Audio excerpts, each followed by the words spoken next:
Esse é o único canal no YouTube que tem a Bíblia comentada versículo a versículo. Você só aprende aqui, exclusividade nossa e trabalho inédito. Então seja bem-vindo, seja muito bem-vindo e vamos conosco nessa meditação de hoje, nesse comentário do versículo de hoje, cujo tema é o seguinte: cristãos que enfrentaram perseguições, luta e sofrimentos. Então vem comigo até o final, não sai daí. Vamos junto?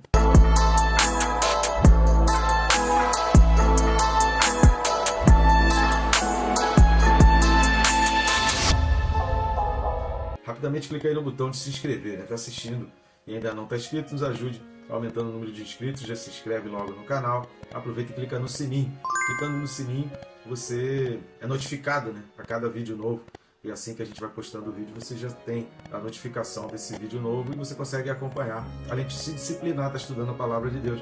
Afinal de contas, sem o pão do céu, não tem o pão da terra, né? Então essa deveria ser a nossa mentalidade para a gente poder seguir e sempre aprender, buscar o conhecimento maior da palavra de Deus. Tá legal? O texto desse vídeo, Hebreus capítulo 10, e os versículos são 32 e 33.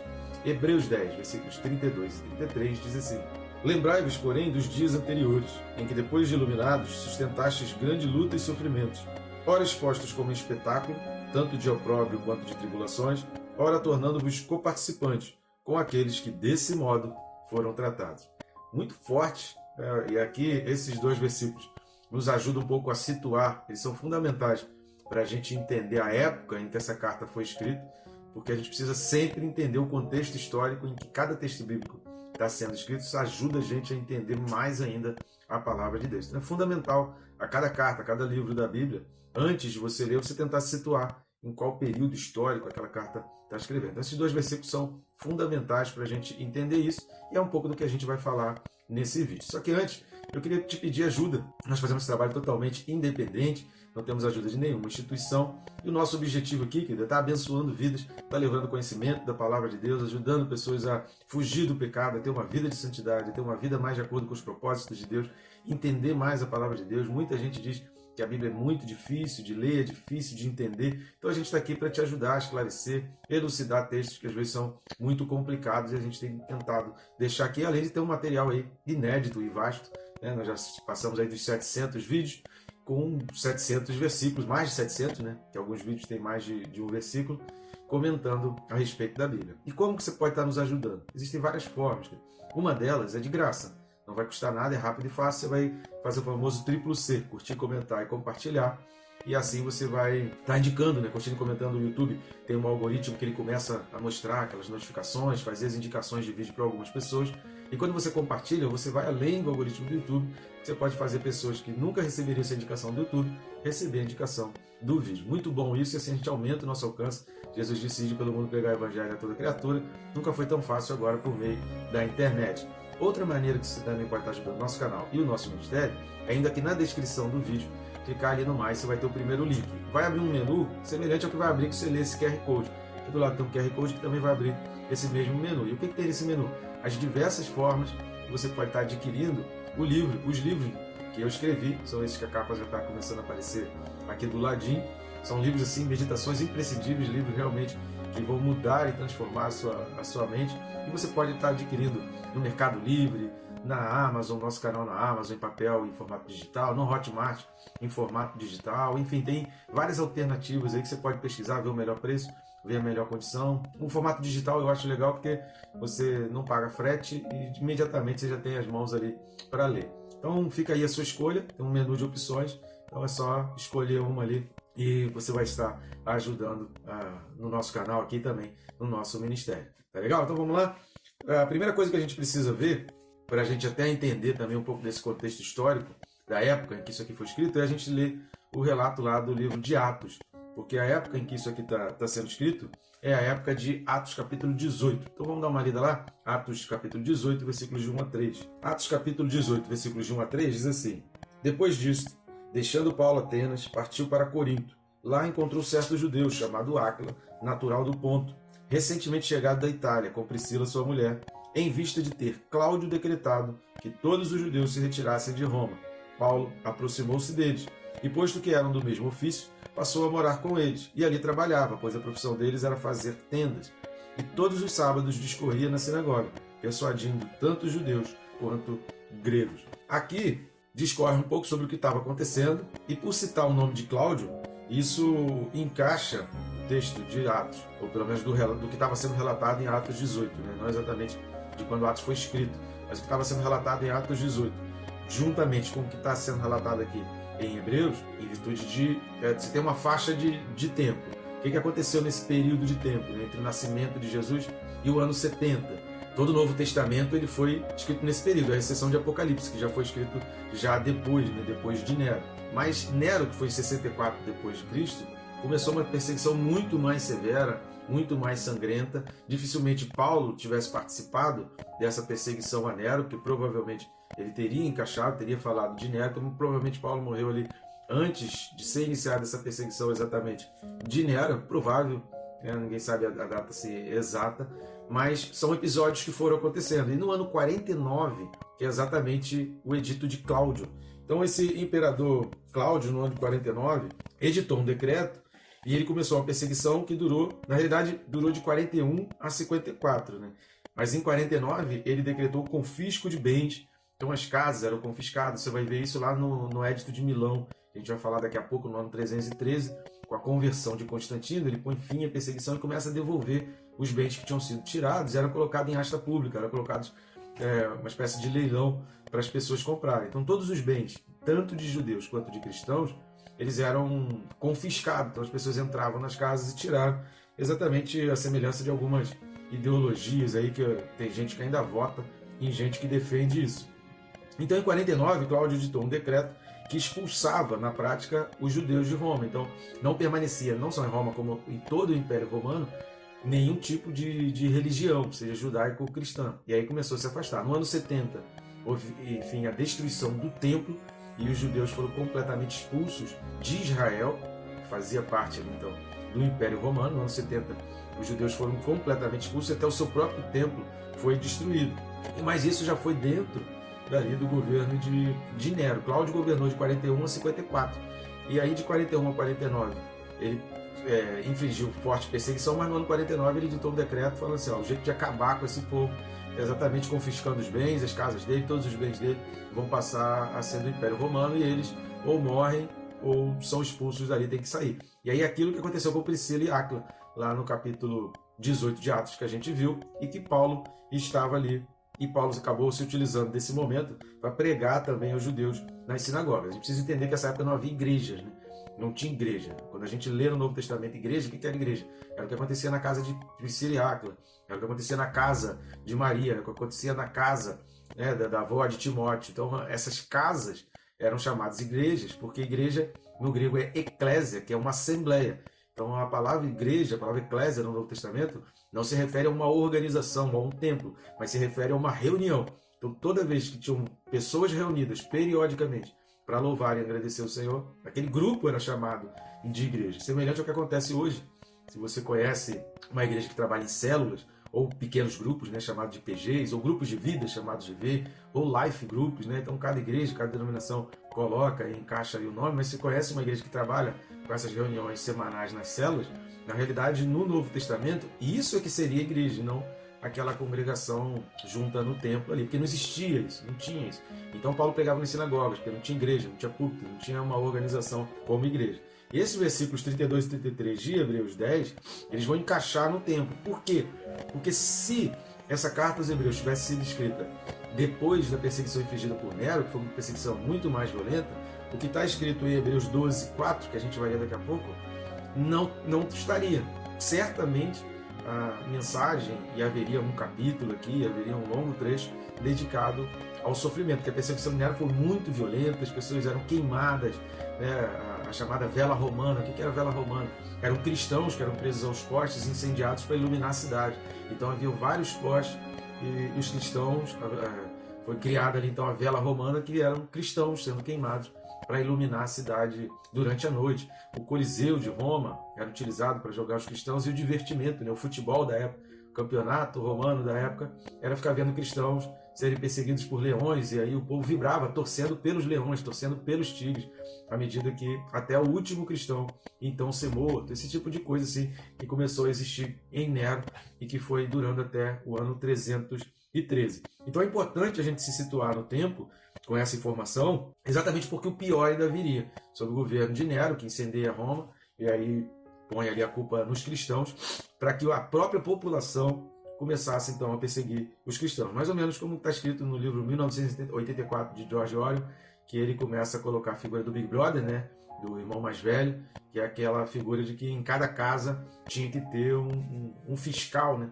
alguém que denunciasse qualquer tipo de infração às leis. Então, por isso, a data dessa carta ela é anterior a Nero, porque, obviamente, se tudo aquilo que aconteceu, que a gente sabe nos relatos históricos, durante o governo de Nero, tivesse sido acontecido antes dessa carta, nunca que o escritor deixaria escapar, deixaria de mencionar. E aí vamos ver então Hebreus 12, versículo 4, para a gente ver o que o autor está dizendo aqui, para a gente entender que o que está escrito em Hebreus 12, 4 jamais estaria escrito se esse contexto aqui dessa carta fosse a época do governo de Nero. Então vamos dar uma olhada em Hebreus 12, 4. Hebreus 12, 4 diz assim: Ora, na vossa luta contra o pecado, ainda não tendes resistido até ao sangue. Ou seja, o próprio autor ele já estava visualizando e imaginando uma época em que realmente essa perseguição ela fosse aumentar. Mas em Nero, a perseguição chegou realmente até o sangue, o povo era martirizado, queimado, era lançado nas arenas, e aí tinha o Coliseu, que era o grande espetáculo, as pessoas viajavam para lá para assistir o grande espetáculo, né, o grande campeonato, mas existiam esse tipo de martírios também em outros lugares. Então, certamente o autor dos Hebreus teria posto isso nessa carta. O versículo 33 de Hebreus 10 vai falar assim: Ora, expostos como espetáculo, tanto de opróbrio quanto de tribulações, né, o opróbrio por causa da vergonha. Eles tinham os bens confiscados, eles tinham que sair de casa sem nada, e alguns que resistissem, a menor resistência ou o menor sinal de que pudesse indicar uma resistência, até mesmo de continuar ali, era então levado às prisões, eram aprisionados. Então sair dali sem nada era motivo de grande vergonha, por isso o opróbrio aqui. E as tribulações, porque você vê os bens de toda uma vida construída, ser confiscado e passar a ser agora do Império Romano. Ora, tornando-vos coparticipantes com aqueles que desse modo foram tratados. Por que isso? Porque alguns leitores dessa carta sofreram na carne que eu digo, porque tiveram os seus bens confiscados, né, o caso lá de Priscila e Áquila, que a gente viu lá em Atos capítulo 18, ou algumas pessoas eram próximas de alguém que sofreu e até de repente abrigou em sua casa, tiveram que fugir para casa de parentes em lugares mais distantes, viver escondido. Aqui já começou, se você assistiu o filme Paulo, Apóstolo de Cristo, você vai perceber ali que muitas pessoas viviam escondidas e não podia de jeito nenhum o Império Romano descobrir que ali havia religião, havia uma reunião religiosa, porque a perseguição não se podia fazer isso publicamente. É ali que as prisões de Paulo começaram a se suceder num pequeno intervalo de tempo. Mas isso não impediu Paulo de escrever suas cartas e muito menos de pregar o Evangelho. Então alguns leitores ou sofreram essas perseguições e tribulações, ou foram coparticipantes, estiveram ao lado, tiveram pessoas conhecidas, familiares, que sofreram essas perseguições e esses confiscos que eram de pessoas próximas.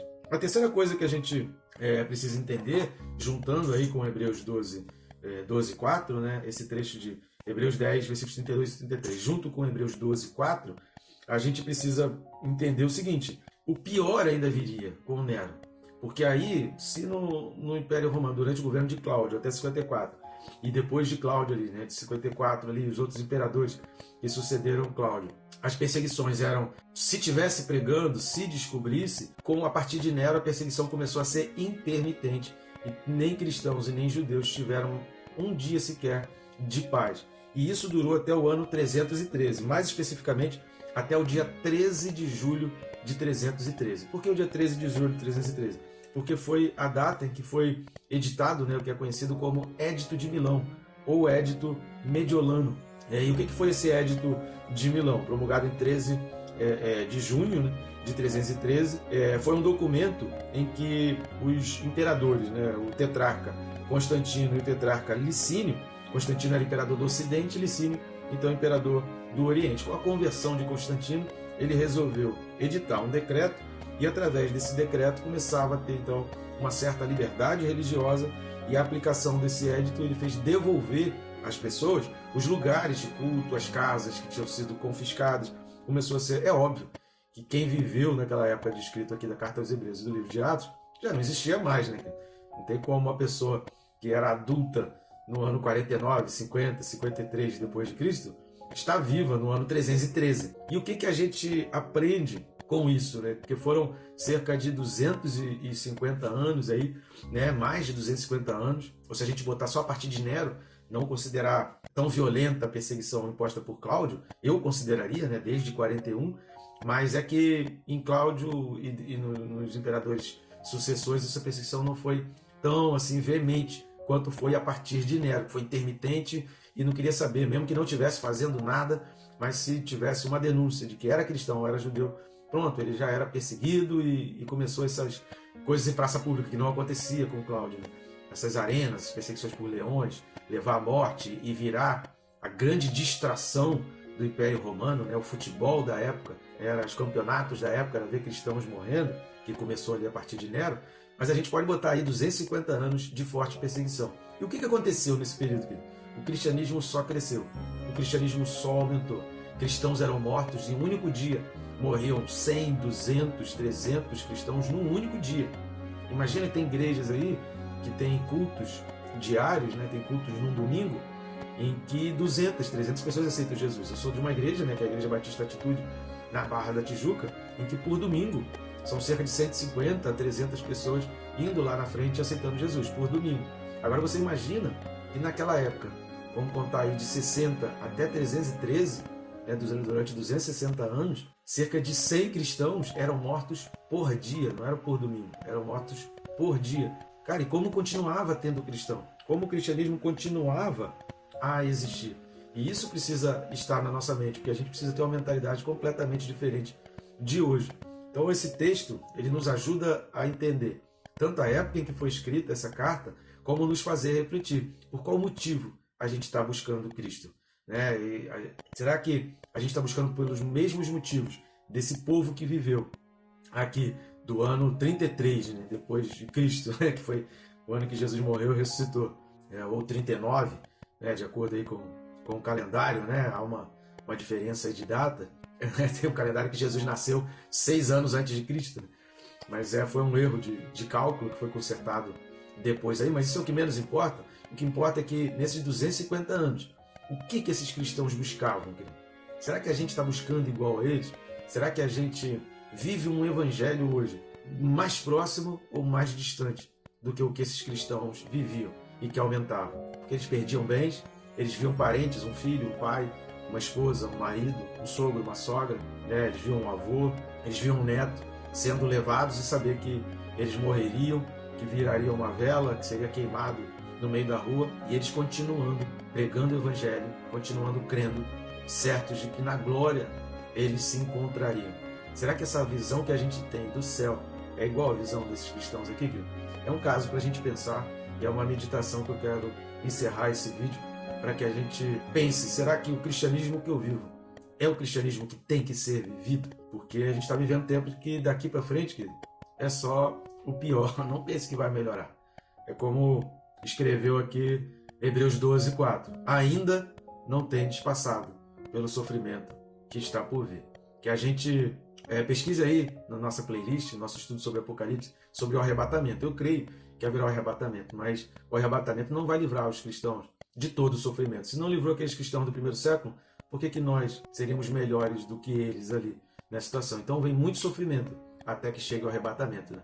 Apocalipse capítulo 6 vai falar que os cristãos chegavam no céu e João viu as almas deles chegando diante de Deus e falando: Senhor, até quando o Senhor não vai vingar o sangue desses cristãos que estão sendo perseguidos e mortos, inocentes, mas perseguidos por causa de uma mentira? E Deus fala: espera mais um pouco que ainda falta completar o número dos conservos. Ou seja, ainda viria bastante sofrimento sobre os cristãos. Pense nisso, filho. Será que a gente está vivendo o cristianismo de maneira correta?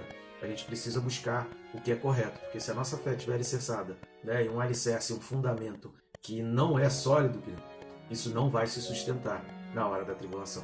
Que Deus te abençoe, rica e abundantemente.